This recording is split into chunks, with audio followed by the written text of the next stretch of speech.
그래서 13절까지 교독하도록 하겠습니다. 신약 331쪽입니다.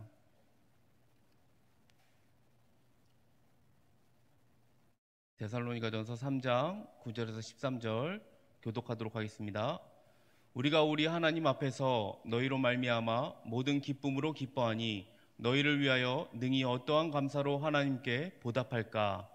주야로 심히 간구함은 너희 얼굴을 보고 너희 믿음이 부족한 것을 보충하게 하려 함이라.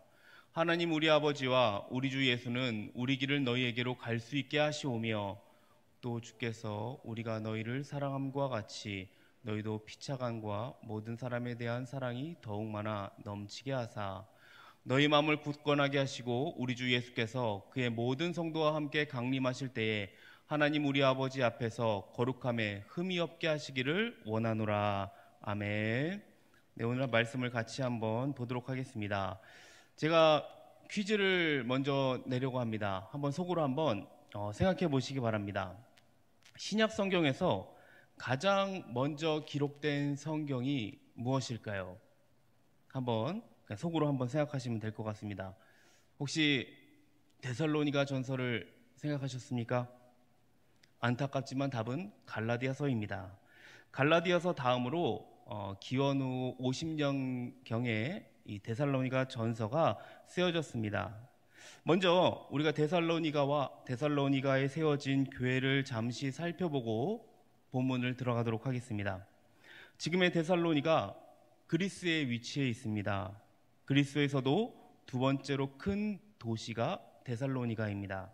당시에도 큰 도시 중 하나로서 이 무역의 중심지였고 특히 아시아로 넘어가는 대로에 있었는데 그 대로에서 가장 중요한 도시가 바로 이 데살로니가였습니다. 이곳에 바울이 교회를 세우죠. 그리고 여러 달 동안 교회를 섬깁니다. 그렇게 교회가 잘 세워지고 믿음이 잘 자랄 동안 바울이 사역을 거기서 하면 얼마나 좋겠습니까? 그러나 바울을 시기하는 유대인들로 인해서 바울이 그곳에서 쫓겨나게 됩니다. 몹시도 거센 핍박에 바울은 밤을 틈타서 데살로니가 서쪽에 있는 베레아로 도망을 갑니다. 거기서도 오래 머물지 못하고 극심한 반대에 부딪힙니다. 이번에는 그래서 아덴 지역으로 급하게 피신을 가게 되죠. 그런데 바울이 피신을 하면서도 걱정이 있었어요. 바로 얼마 세우지 않은 이 데살로니가 교회 걱정뿐이었습니다. 지금 그곳 형편은 어떠한지, 성도가 믿음으로 잘 서고 있는지 궁금하고 또 마음에 쓰였던 거예요. 그 정도로 염려가 되니 직접 바울이 방문을 하려고 시도를 합니다. 그런데 데살로니가 2장 18절에 따르면 두 번이나 데살로니가 교회에 가고 싶었지만 사탄이 이를 막았다고 나옵니다. 사탄이 막았다는 것은 경제적인 어려움이 있었다거나 몸이 아팠다거나 아니면 다른 지역을 급하게 가야 할 상황이었는지는 모르겠습니다. 정확히 어떤 상황인지는 알 수 없었지만 급박하게 못 갈 상황이었음은 확실합니다. 그래서 대신 누구를 보냅니까? 디모데를 보내죠. 데살로니가로 디모데를 보냅니다. 디모데가 데살로니가 가서 교회 형편을 살피고 데살로니가 성도의 소식을 가지고 다시 돌아옵니다. 좋은 소식을 가지고 돌아와요. 데살로니가 교회가 어려움 가운데서도 흔들리지 않고 몇 달뿐이었지만 이 바울이 가르쳐준 복음 가운데서 신앙생활을 건전하게 잘하고 있다는 소식을 듣습니다. 바울이 얼마나 기뻤겠습니까? 이런 지금 기쁜 마음으로 지금 편지를 쓰는 겁니다. 그 마음을 데살로니가전서 3장 9절에 이렇게 표현을 했습니다. 한번 같이 읽어보도록 하겠습니다. 같이 읽겠습니다. 시작. 우리가 우리 하나님 앞에서 너희로 말미암아 모든 기쁨으로 기뻐하니 너희를 위하여 능히 어떠한 감사로 하나님께 보답할까? 지금 바울이 기쁨으로 하나님께 감사하고 있는 것을 볼 수 있습니다. 그런데 마냥 기뻐할 수만은 없었어요. 왜 그랬을까요? 데살로니가 교회의 믿음이 더 깊어져야 됐기 때문에 그렇습니다. 데살로니가 교회가 세워진 지 얼마 되지 않은 이 어린 교회였기 때문에 작은 어려움으로도 넘어질 수가 있었습니다. 그래서 바울은 편지로나마 데살로니가 신자들을 격려하고 싶었습니다. 데살로니가전서 3장 13절에 이렇게 얘기를 하죠. 제가 한번 읽어보도록 하겠습니다. 너희 마음을 굳건하게 하시고 우리 주 예수께서 그의 모든 성도와 함께 강림하실 때에 하나님 우리 아버지 앞에서 거룩함에 흠이 없게 하기를 원하노라. 거룩하고 흠없는 사람이 된다는 것, 여러분도 아시다시피 매우 어려운 일입니다. 신앙적으로 오랫동안 단련이 된 사람들에게도 흠이 없고 거룩하게 된다는 거 매우 어려운 일인데, 지금 신생교회에 불과한 데살로니가 교회 신자들에게는 거리가 먼 이야기처럼 들립니다. 그런데 우리는 본문을 좀 더 자세히 살펴봐야 됩니다. 바울은 본문에서 거룩하고 흠없는 사람이라는 표현을 이 전후 맥락 없이 한 게 아닙니다. 거룩하고 흠이 없게 하시기를 원하노라 앞에 뭐라고 나오고 있습니까? 우리 주 예수께서 강림하실 때라는 말이 나옵니다. 이것이 중요합니다.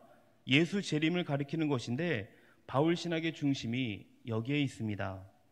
데살로니가전서 2장 19절에도 이렇게 얘기하죠. 우리의 소망이나 기쁨이나 자랑의 멸류관이 무엇이냐? 그가 강림하실 때 우리 주 예수 앞에 너희가 아니냐? 4장에서도 예수 재림을 좀 더 자세하게 언급하고 5장에서도 재림의 때와 시기에 대해서 바울이 말을 합니다. 이렇게 놓고 본다면 데살로니가 전서는 전체적으로 예수 재림에 대한 호소라고 할 수 있습니다. 재림 신앙이 있어야지만 유대교의 박해 앞에서, 그리고 여러 가지의 이 어려움 앞에서 이제 막 시작하는 어린 교회에 속한 기독교인들이 버텨낼 수 있다고 바울은 생각한 것입니다. 그래서 편지를 써서 다시 디모데를 파송합니다. 그리고 나서 바울이 하는 게 있습니다. 이게 중요해요. 오늘 본문에 나오고 있습니다. 그들을 위해 기도했다는 것입니다. 바울은 디모데를 보내는 것으로 그냥 그치지 않습니다. 디모데가 편지를 전해주고 알아서 잘 해결하겠지, 그냥 손 놓고 있었던 것이 아니라 밤낮으로 그들을 생각하면서 그들의 믿음이 계속 자라기를 위해서 기도했다는 것입니다. 흥미로운 것은 바울이 기도할 때 어떻게 기도했다고요? 주야로 라는 말을 표현합니다. 웬만한 사람은 새벽에 경건의 시간이나 아니면 취침 전, 자기 전에 기도하는 어느 쪽을 택해서 기도하지 않습니까? 그런데 바울은 지금 끊임없이 기도한다고 말하고 있습니다. 이것은 바울에게 기도하기에 나쁜 때라는 없다는 것입니다. 거기다가 이 강구는 그냥 건성으로, 기계적으로 맛있는 식사 주셔서 감사합니다, 오늘도 잘 자게 해주세요처럼 그냥 판에 박힌 문구가 아닙니다. 바울이 심히 간구했다고 하는데 이것은 정말 간절히 아주 극도로 기도했다는 것입니다. 그만큼 기도가 간절하고 뜨거웠단 말입니다. 이처럼 우리가 신앙생활을 하면서 중요한 위치를 차지하고 있는 것이 바로 기도입니다. 그렇다면 우리가 왜 기도해야 된다고 생각하십니까? 우리에게 왜 기도가 필요할까요? 오늘 바울이 데살로니가 교회 성도들에게 보낸 편지를 통해서 우리가 왜 기도해야 되는지 몇 가지 이유를 함께 살펴보고자 합니다.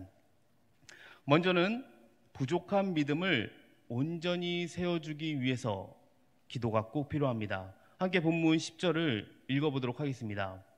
같이 한번 읽어보도록 하겠습니다. 시작. 주야로 심히 간구함은 너희 얼굴을 보고 너희 믿음이 부족한 것을 보충하게 하려 함이라.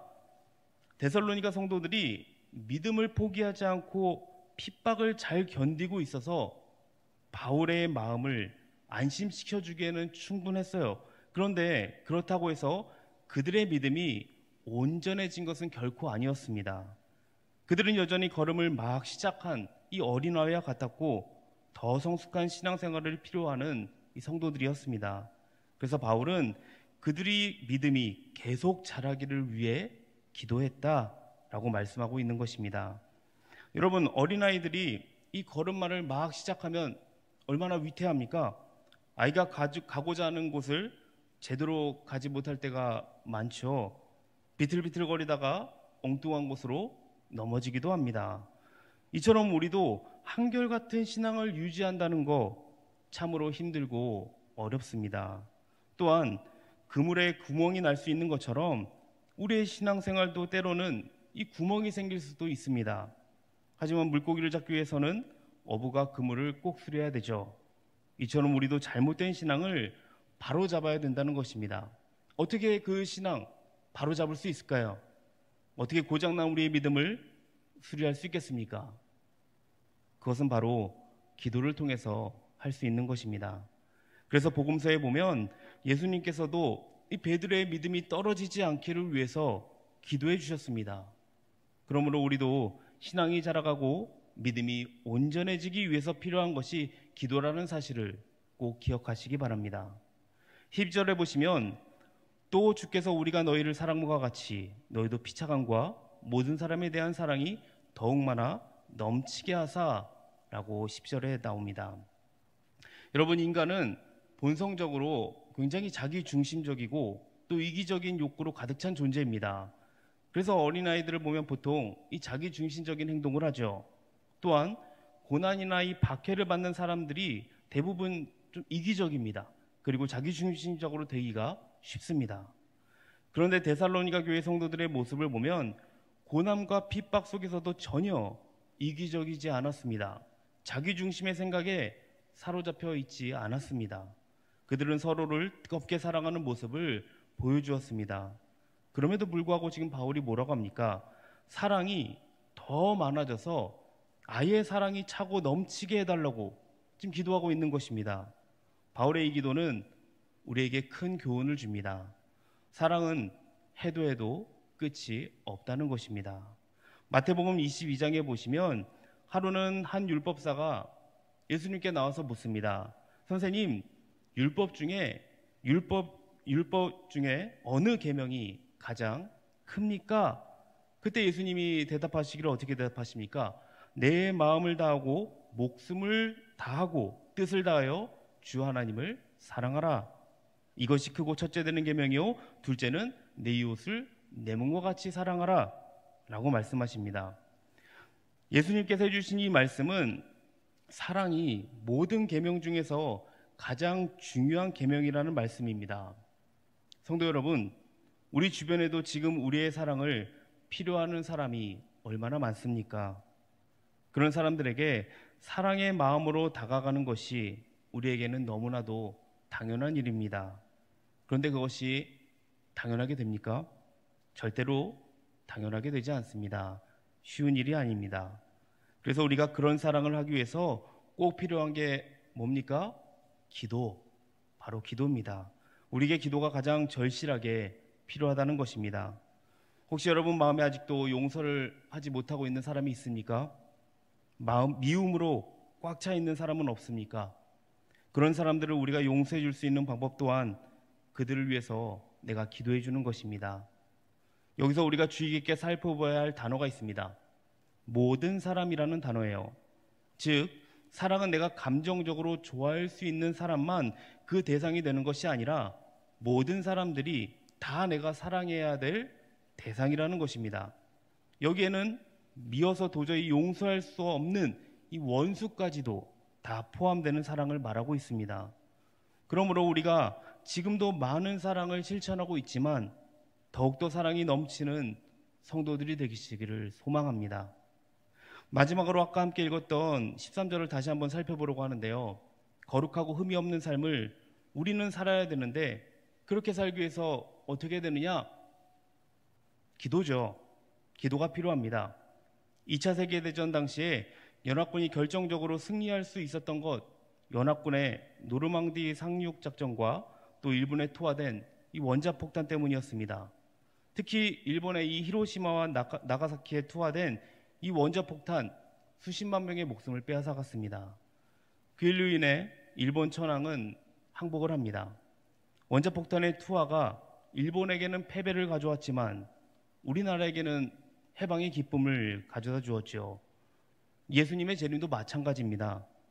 예수님이 재림하시는 그날은 예수님을 믿지 않는 사람들에게는 이 멸망의 날입니다. 가장 비극적인 날일 것입니다. 반대로 예수님을 믿는 우리들에게는 어떤 날입니까? 구원의 날이기 때문에 가장 기쁘고 행복한 날이 되는 것입니다. 데살로니가 교회 성도들이 고난과 핍박을 견딜 수 있었던 힘도 예수님의 재림을 바라보았기 때문입니다. 우리는 마태복음에서 심판대 앞에 서 있는 한 사람을 만날 수 있습니다. 그는 자신이 주의 이름으로 선지자 노릇도 하고 주의 이름으로 이 권능도 행하고 주의 이름으로 귀신을 쫓아냈다고 말을 합니다. 그런데 주님께서는 그를 향해 내가 너를 도무지 알지 못하니 불법을 행하는 자들아 내게서 떠나가라 책망하십니다. 왜 예수님께서 그 사람을 도무지 모른다고 말씀하셨을까요? 예수님께서는 이 말씀을 해주시기 전에 열매 맺는 나무에 대해서 말씀해 주셨습니다. 좋은 나무는 아름다운 열매를 맺고 못된 나무가 나쁜 열매를 맺는다고 말씀하시면서 지금 그 말씀을 해주셨습니다. 그러므로 마지막 날에 예수님이 우리에게서 보시는 것은 우리가 선지자 노릇을 했느냐, 권능을 행했느냐, 귀신들을 쫓아냈느냐, 그런 것을 보시는 것이 아닙니다. 우리를 판단하신 기준, 우리가 얼마나 많은 열매 맺는 삶을 살았느냐, 그것을 보신다는 것입니다. 그래서 바울도 데살로니가 교회를 위해서 기도할 때 성도들이 예수님이 오시는 날까지 거룩함에 흠이 없게 해달라고 기도를 한 것입니다. 거룩, 여러분들 다 아시는 뜻일 겁니다. 아시다시피 거룩은 구별되다 라는 뜻이죠. 무엇과 구별된다는 것입니까? 세상과 구별되는 것을 의미합니다. 동교회 성도 여러분, 세상은 언제나 우리를 향해서 이 유혹의 손길을 뻗칩니다. 그 속에 들어와서 함께 살자고 유혹을 합니다. 하지만 우리는 예수님이 다시 오는 그날까지 아무 흠도 없이 거룩하게 구별된 삶을 살아야 되는 것입니다. 현대교회와 성도들이 설 자리를 잃게 되는 것이 있는데 그것은 바로 거룩의 결핍입니다. 녹그릇이 세월과 함께 녹이 스는 것처럼 우리의 거룩함은 세월과 함께 늘 더럽혀지게 마련입니다. 그러므로 거룩함에 부족한 것을 늘 보충하기를 우리는 힘써야 될 것입니다. 거룩함을 지키기 위해서 힘써야 하는 겁니다. 힘을 써야 지켜지는 것이 거룩함, 구별된 삶인 거예요. 게으르게 나태하게 가만히 놓아두면 급속하게 추한 모습으로 바뀌는 것이 이 거룩의 문제입니다. 그렇기 때문에 우리는 부족한 부분을 깨닫고 부족한 부분이 있다면 그 부분을 보충해 달라고 기도해야 되는 것입니다. 바울이 데살로니가 교회를 향해서 기도했던 것처럼 저와 여러분의 인생에도 기도가 차고 넘치기를 바랍니다. 그리고 기도를 통해서 저와 여러분의 부족한 믿음이 채워지고 또 부족한 사랑이 더욱더 풍성해지기를 소망합니다. 더 나아가서 주님이 다시 오실 때까지 거룩하고 흠이 없도록 깨어 기도로 준비하고 주님을 기쁨으로 맞이하는 모든 성도님들 되시기를 주님의 이름으로 축복합니다. 아멘. 이 시간 우리가 함께 찬양하고 우리 기도하도록 하겠습니다. 오늘 말씀을 생각하시면서 우리 함께 찬양하고 기도했으면 좋겠습니다. 주님 다시 오시는 그날까지 우리가 깨어서 우리가 준비하기 원합니다. 기도로 준비하고 주님 맞을 준비를 하면서 늘 거룩한 모습으로 살 수 있도록 우리가 찬양하고 또 기도의 자리로 나가도록 하겠습니다.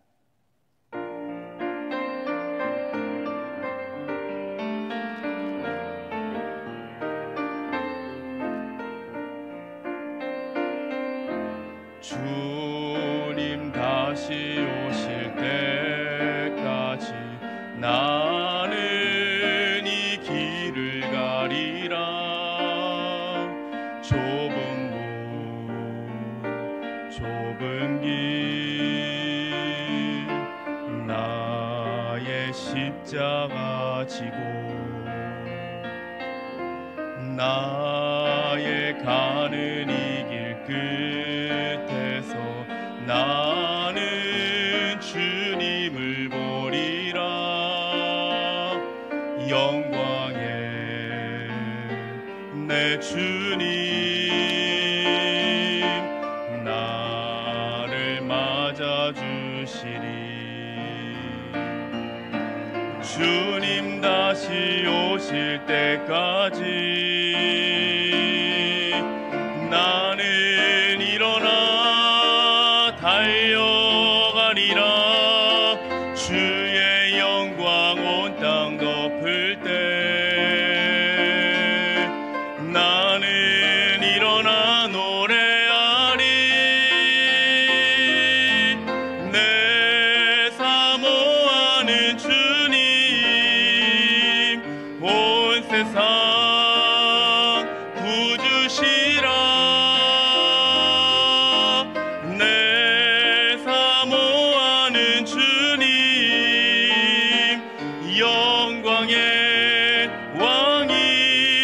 오시라. 주님 다시 오실 때까지, 주님 다시 오실 때 나는 이 길을 가리라.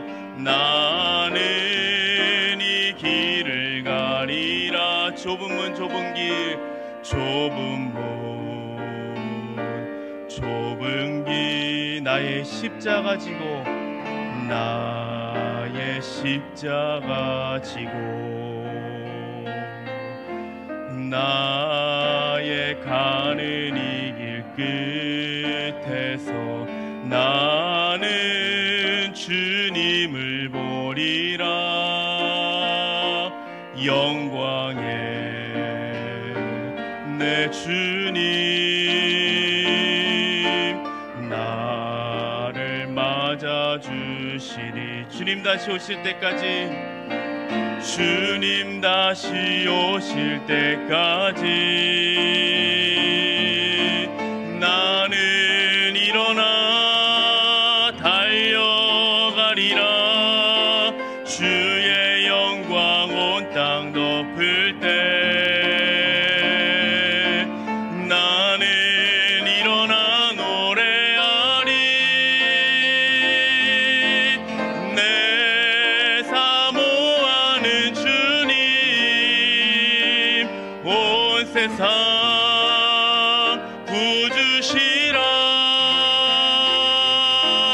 내 사모하는 주님 영광의 왕이시. 내 사모하는 주님, 내 사모하는 주님 온 세상 구주시라. 내 사모하는 주님 영광의 왕이. 우리 한 번 더 찬양하고 기도하며 나아갑니다. 내 사모하는 주님, 내 사모하는 주님 온 세상